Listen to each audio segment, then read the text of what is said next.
Mesdames, Mesdemoiselles, Messieurs, chers networkers, chers mineurs de Pi, c'est avec un grand plaisir que je reviens aujourd'hui ici pour échanger avec vous à propos un peu de notre projet fantastique Pi Network. Aujourd'hui, vous me permettrez d'aborder ce sujet en parlant des banques, bien sûr, des banques classiques.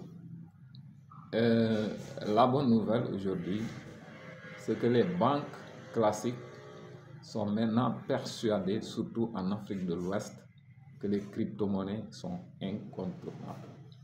Pourquoi je le dis? Les banques n'ont plus le choix. Les banques n'ont plus le choix et elles sont obligées de composer avec les gens qui détiennent des comptes de crypto-monnaies. Vu l'explosion un peu des crypto-monnaies en Afrique de l'Ouest, notamment au Nigeria, mais pas sans savoir que le Nigeria est la première puissance mondiale en termes d'utilisation des crypto-monnaies. Donc, eh bien oui, ce n'est pas une invention, le Nigeria passe pour la première nation au monde en termes d'utilisation des crypto-monnaies. Pourquoi je vous dis que les banques n'ont pas le choix? Elles vont forcément composer avec les gens qui détiennent des crypto-monnaies. Tout part du taux de bancarisation en Afrique de l'Ouest qui fait partie des taux les plus faibles au monde.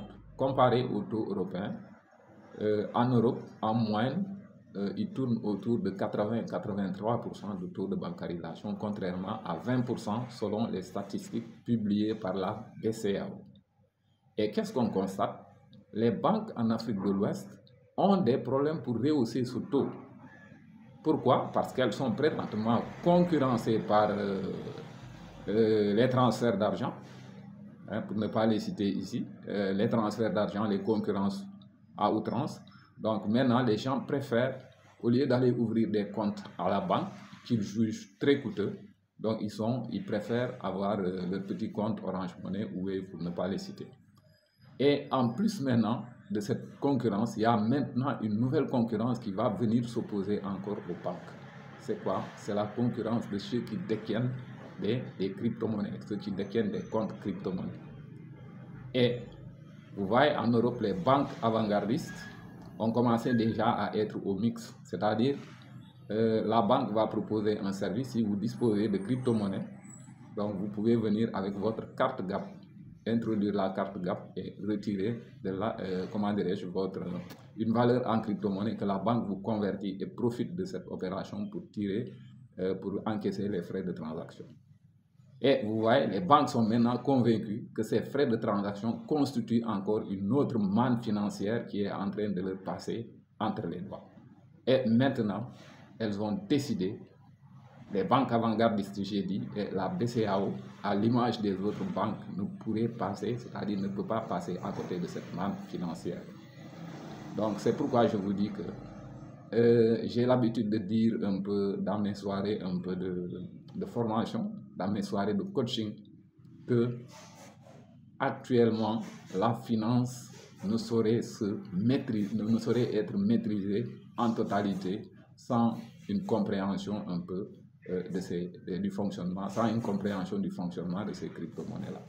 C'est dire que les banques classiques ont tout à gagner, ont intérêt à venir, à se mettre au mix et à accepter un peu dans leur système des gens qui détiennent des crypto-monnaies. Et je crois, les semaines dernières, la BCEAO avait fait une annonce sur ce point pour dire qu'elle est prête à passer au mix et à permettre à ces gens qui détiennent des crypto-monnaies qui seront certainement listées par la BCEAO, et toutes les crypto-monnaies qui seront listées, donc les gens qui détiennent des comptes crypto-monnaies auront la possibilité de retirer leur argent à partir de la banque, et ça c'est incontournable. Les banques ne peuvent pas passer à côté de cette manne financière. Mesdames, Mesdemoiselles, Messieurs, c'est vous dire que le projet Pi Network, et je vous l'ai dit dans mes précédentes vidéos, que le projet Pi Network se fait le trait d'union entre les crypto-monnaies classiques et les monnaies physiques. Donc au moment où nous parlons, au moment où la BCEAO s'engage un peu à mixer un peu ses services, donc Pi Network, au moment où le Pi Network sera lancé, Pi Network est la crypto-monnaie idéale pour les banques classiques pour se mettre au mix. Donc aujourd'hui, j'ai jugé de la nécessité de venir vous faire la démonstration ici. C'est l'occasion encore une fois, de lancer un appel aux pionniers. Revenez vérifier vos comptes pour être à l'abri de toute surprise. Venez vérifier vos comptes pour être à l'abri de toute surprise.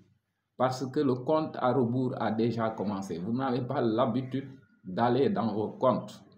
Donc, je vous ai demandé de cliquer sur les 3 points en haut à gauche, de cliquer ensuite sur MyNet et de cliquer sur Checklist MyNet pour voir la totalité des tableaux que nous devons configurer avant le 30 septembre.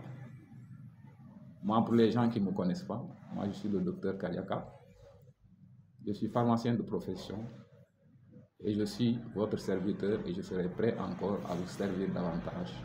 Et tout ce qu'on vous demande, venez vous faire assister gratuitement. Sinon, le réveil risque d'être brutal et désagréable demain.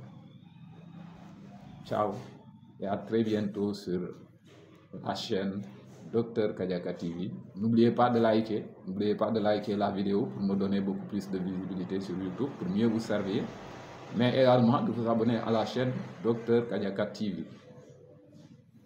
À très bientôt pour une autre vidéo sur le projet, l'écosystème P-Network.